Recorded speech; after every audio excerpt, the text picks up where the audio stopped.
tidak pernah ada satu suara yang terlalu kecil untuk didengar, karena setiap suara memiliki arti yang sama. Adik sanak mari berdemokrasi di Ican Podcast. Adik sanak mari berdemokrasi di Ican Podcast. Assalamualaikum warahmatullahi wabarakatuh. Selamat pagi, salam sejahtera untuk kita semua. Om Swastiastu, Namo Buddhaya. Selamat pagi teman pemilih, kembali lagi sama aku Penti.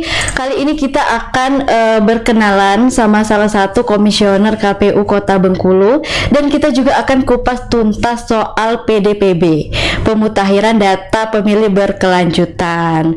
Kali ini bareng aku sudah ada salah satu komisioner KPU Kota Bengkulu, tentu saja keren dan ramah dan pastinya punya banyak insight menarik untuk kita semua. Langsung aja kita sapa. Halo Pak Bambang. Halo, Assalamualaikum.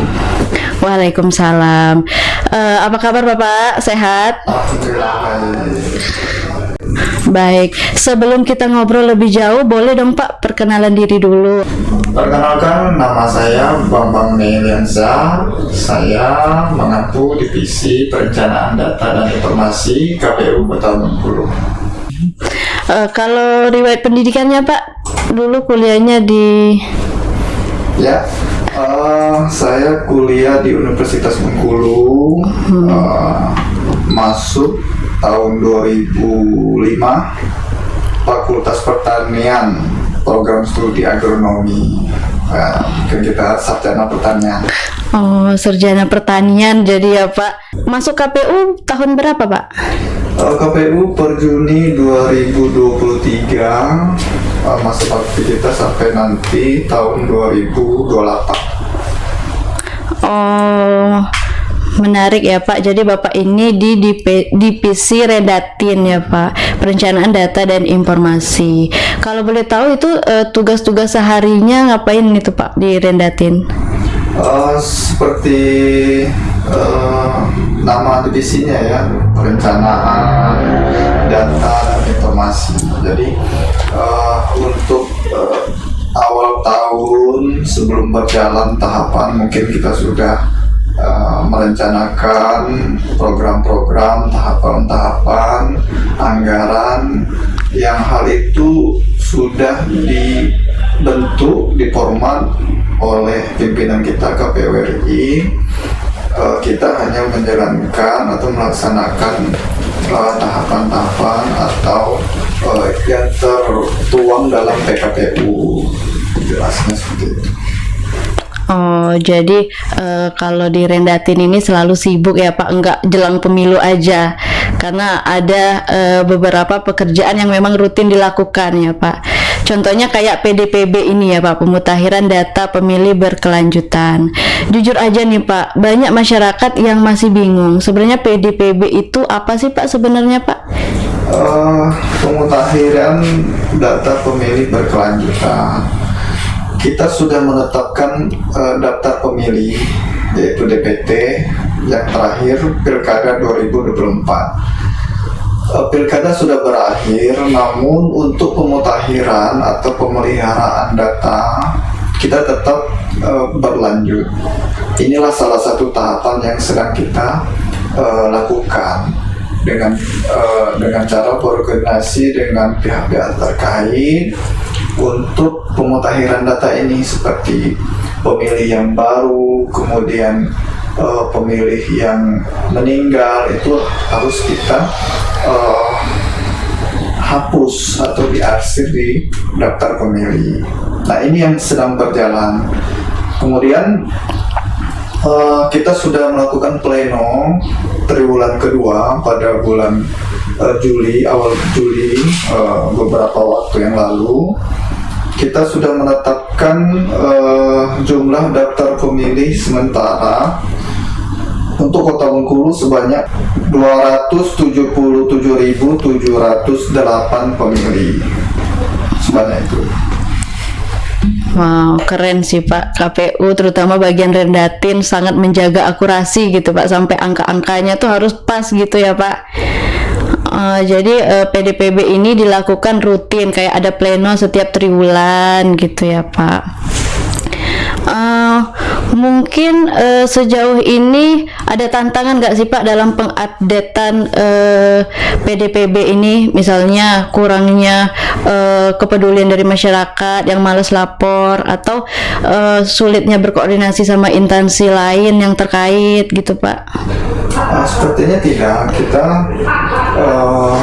dengan instansi terkait seperti Dukcapil, kemudian dari BPS, BPJS, dari pihak Rutan dan Lapas, dari Perkopinda, itu semuanya mendukung program KPU, dan kita sangat berterima kasih karena hubungan yang baik ini tetap terjaga dengan komunikasi yang baik.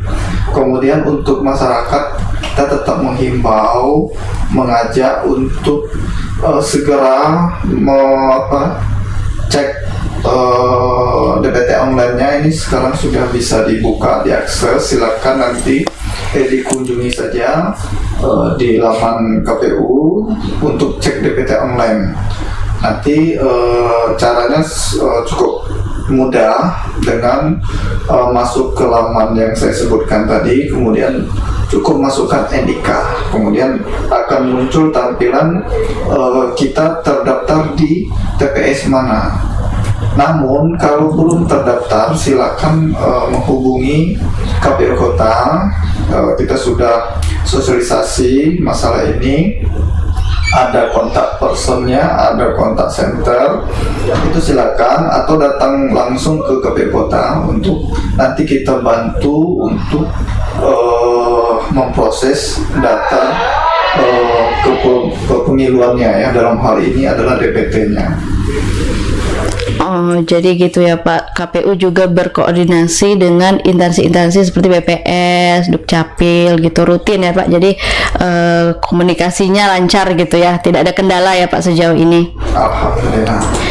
Oh, jadi untuk teman pemilih yang merasa belum terdaftar atau yang baru menginjak 17 tahun atau baru pindah domisili, bisa langsung cek status data pemilihnya secara online ya Pak. Oh gitu. Nah Pak, khusus di Kota Bengkulu nih Pak, gimana sih Pak perkembangan data pemilih kita sejauh ini? Kira-kira untuk triwulan yang terbaru ini aja mungkin Pak. Boleh kalau ada statistiknya boleh di-share Pak. Untuk data ini terus berubah ya, karena dinamis. Data ini ada data masuk pemilih yang masuk Kota Bengkulu, ada yang pemilih yang keluar Kota Bengkulu, ada yang meninggal, kemudian ada pemilih yang baru, dan itu data itu terus continue berubah, dinamis. Nah ini yang terus kita update, kita mau tampilkan untuk nanti kita plenokan di triwulan ketiga. Rencana kita akan pleno terbuka untuk PBTB ini di bulan September. Jadi dari statistik itu kita bisa lihat ya Pak, ternyata jumlah pemilih itu sangat dinamis, bisa bertambah, bisa berkurang, tergantung kondisi masyarakat gitu ya Pak. Ternyata enggak cuma dari instansi terkait atau dari KPU-nya, dukungan masyarakat itu juga sangat penting ya Pak. Masyarakat harus proaktif, daftar, cek statusnya, kalau belum terdaftar segera daftar, atau kalau yang mau menikah itu harus lapor gitu ya Pak. Kalau ada masyarakat yang mau update tadi ya Pak, bisa secara online atau bisa langsung datang ke kantor KPU. Terakhir nih Pak, sebelum kita tutup, ada harapan atau pesan nggak Pak buat masyarakat Kota Bengkulu biar makin peduli sama data pemilihnya? Baiklah, kami dari KPU Kota Bengkulu sangat berterima kasih dengan partisipasi masyarakat terbukti dan terlihat di Pilkada 2024 yang lalu. Antusiasnya sangat tinggi, kesadaran untuk memilihnya cukup tinggi, kemudian untuk mengurus pemilih ini juga sangat tinggi, seperti yang pindah memilih itu antusiasnya sangat tinggi sekali. Yang kedua, kami tetap menghimbau kepada warga Kota Bengkulu, masyarakat Kota Bengkulu, jika ada kendala atau hambatan di dalam daftar pemilihnya, itu silakan menghubungi KPU Kota Bengkulu, bisa lewat tadi online ataupun offline, datang langsung ke KPU Kota. Kita akan layani dengan maksimal, dengan sepenuh hati untuk masyarakat bisa memilih untuk pemilu yang akan datang. Mungkin itu. Oh gitu ya Pak. Mungkin untuk masyarakat pesannya segera cek daftar pemilihnya masih aktif atau sudah berpindah. Kalau misalkan sudah berubah, segera lapor gitu ya Pak. Terima kasih banyak ya Pak Bambang udah berbagi informasi bareng kita hari ini. Semoga makin banyak masyarakat yang paham dan peduli tentang pentingnya data pemilih ini ya Pak. Karena bagi kita data yang akurat tuh sangat penting ya Pak. Buat teman pemilih, pendengar setia podcast KPU Kota Bengkulu, jangan lupa cek terus data pemilih kamu biar nanti waktu pemilu kamu nggak kelupaan atau malah sama sekali belum terdaftar, segera daftar. Sampai ketemu di episode selanjutnya, tetap semangat, tetap melek demokrasi. Sampai jumpa, wassalamualaikum warahmatullahi wabarakatuh.